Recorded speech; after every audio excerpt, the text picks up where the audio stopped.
नमस्कार दोस्तों, स्वागत है आपका आज के मुख्य समाचारों में। जी हां दोस्तों, आपको यहां पर देखने को मिलेंगी सुबह से लेकर शाम तक की तमाम बड़ी खबरें मुख्य समाचार ब्रेकिंग न्यूज अपडेट्स के रूप में। तो चलिए दोस्तों, जान लेते हैं आज की पहली बड़ी खबर। शहीद कर्नल मनप्रीत को बेटे ने मुखाग्नि दी। 7 साल का मासूम आखिरी बार बोला पापा जय हिंद। पत्नी ताबूत पर सिर रखे रोती रही।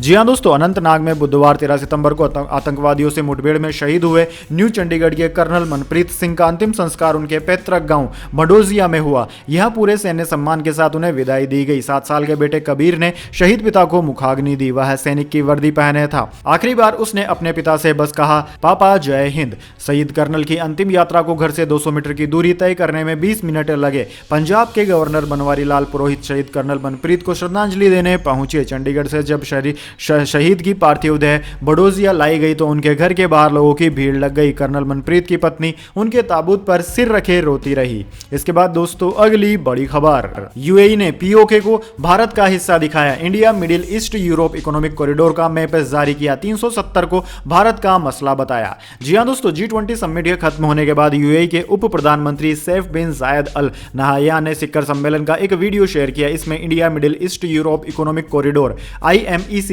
से जुड़ा एक मैप नजर आ रहा है। इस मैप में यूएई ने पीओके को भारत का हिस्सा दिखाया। इस वीडियो में अमेरिका के राष्ट्रपति जो बाइडेन यूएई की तारीफ कर रहे हैं। वो कहते हैं कि यूएई नहीं होता तो शायद आज हम IMEC प्रोजेक्ट के मामले में यहां तक नहीं पहुंच पाते। ये डिप्लोमेटिक कदम भारत के साथ यूएई के मजबूत रिश्ते दिखाता है, साथ ही भारत की क्षेत्रीय अखंडता को भी मजबूत करता है। इससे पहले मार्च में दुबई के सबसे बड़े रियल एस्टेट डेवलपर MR समूह ने श्रीनगर में एक मॉल प्रोजेक्ट की नींव रखी थी। 10 लाख स्क्वायर फीट में बन रहा यह मॉल कश्मीर से आर्टिकल 370 हटने के बाद पहला बड़ा विदेशी प्रोजेक्ट है। इसके बाद दोस्तों, अगली बड़ी खबर।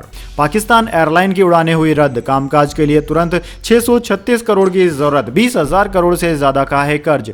जी हां दोस्तों, आर्थिक तंगहाली के बीच पाकिस्तान के राष्ट्रीय विमानन सेवा पाकिस्तान इंटरनेशनल एयरलाइन PIA का काम ठप होने की कगार पर है। पाकिस्तान इंटरनेशनल एयरलाइंस को लीज पर लिए गए 13 में से 5 विमानों की उड़ानें रद्द करनी पड़ी है। 4 और विमानों के साथ भी ऐसा ही होने की संभावना है। PIA को ठीक तरीके से चला पाने के लिए 23 बिलियन पाकिस्तानी रुपए यानी कि 636 करोड़ रुपए की जरूरत है।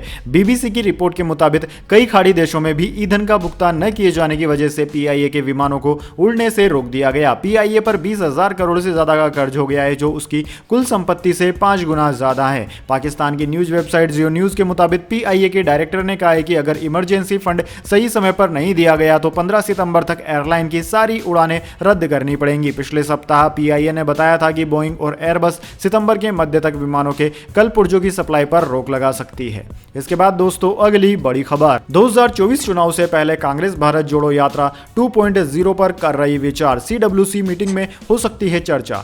जी हां दोस्तों, लोकसभा चुनाव 2024 में सत्तारूढ़ NDA से मुकाबला करने के लिए कांग्रेस इस बार इंडिया गठबंधन में शामिल है। कांग्रेस के पूर्व अध्यक्ष राहुल गांधी भारत जोड़ो यात्रा की सफलता के बाद काफी सुर्खियों में रहे थे। वहीं कांग्रेस में फिर से भारत जोड़ो यात्रा के दूसरे संस्करण को लेकर काफी चर्चा हो रही है। इस बार पूर्व से पश्चिम तक भारत जोड़ो यात्रा का दूसरा संस्करण आयोजित करने को लेकर बात की जा रही है। कहा जा रहा है कि अगले साल लोकसभा चुनाव से पहले इस यात्रा से पार्टी को मजबूती मिलेगी। हालांकि पार्टी के कुछ नेताओं का कहना है कि यात्रा चुनावी तैयारियों से ध्यान भटका सकती है।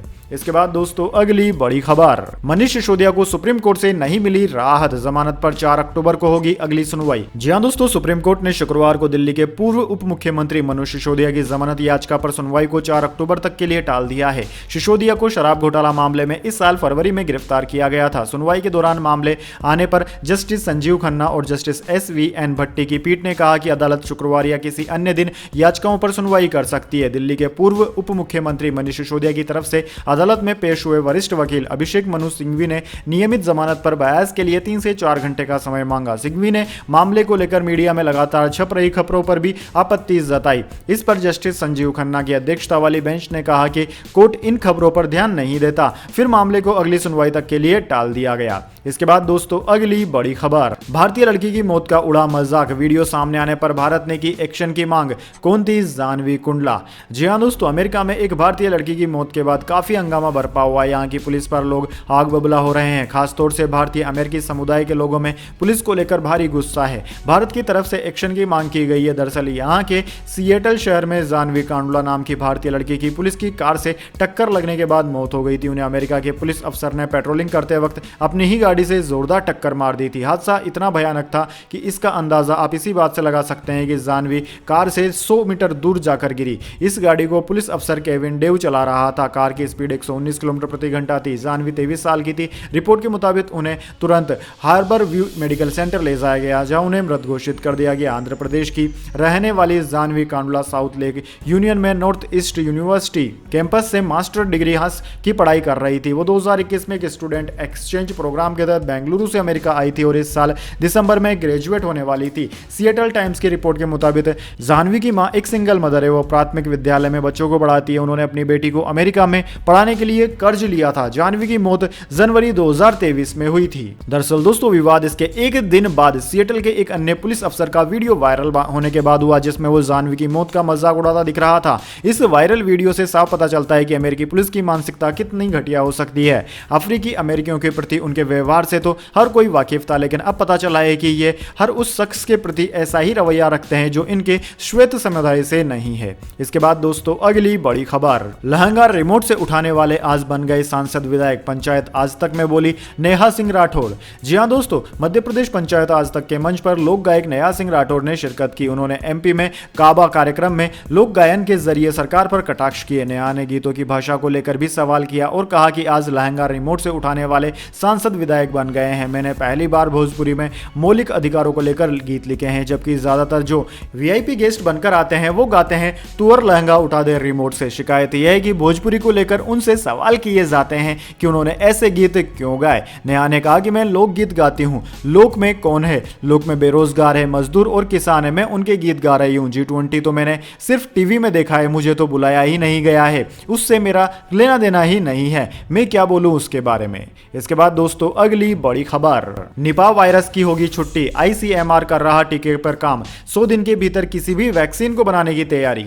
जी हां दोस्तों, केरल में निपा वायरस से 2 लोगों की मौत हो चुकी है। Indian council of medical research के महानिदेशक डॉक्टर संजीव बायल ने शुक्रवार को न्यूज 18 इंडिया को बताया कि इस बीमारी के बारे में अधिक से अधिक जानकारी जुटाई जा रही है और आईसीएमआर की ओर से इसके वैक्सीन के लिए शुरुआती रिसर्च का काम भी शुरू कर दिया गया है। आईसीएमआर इस बात की तैयारी में जुटा है कि अगर कोई भी नया इन्फेक्शन आता है तो कितनी जल्दी उसका वैक्सीन बन सकता है। आईसीएमआर चीफ डॉक्टर संजीव बायल ने कहा कि एक नई कोशिश की जा रही है जिसके तहत 100 दिन के भीतर उस बीमारी का टीका खोज लिया जाए। इसके बाद दोस्तों, अगली बड़ी खबर, सट्टेबाजी ऐप चला रहे आरोपी की शादी में पहुंचे थे 14 फिल्मी सितारे, छापे में 417 करोड़ का खजाना जब्त। जी हां दोस्तों, ऑनलाइन सट्टेबाजी प्लेटफॉर्म महादेव बुक ऐप के प्रमोटर सौरभ चंद्राकर की शादी फरवरी में संयुक्त अरब अमीरात में हुई थी। इसके लिए वहां एक आलीशान शादी समारोह का आयोजन किया गया था, जिसका वीडियो भारतीय एजेंसियों के हाथ लगा है। उस शादी समारोह में कई बॉलीवुड गायकों और अभिनेताओं को परफॉर्म करने के लिए बुलाया गया था और हवाला के जरिए 200 करोड़ रुपए से ज्यादा का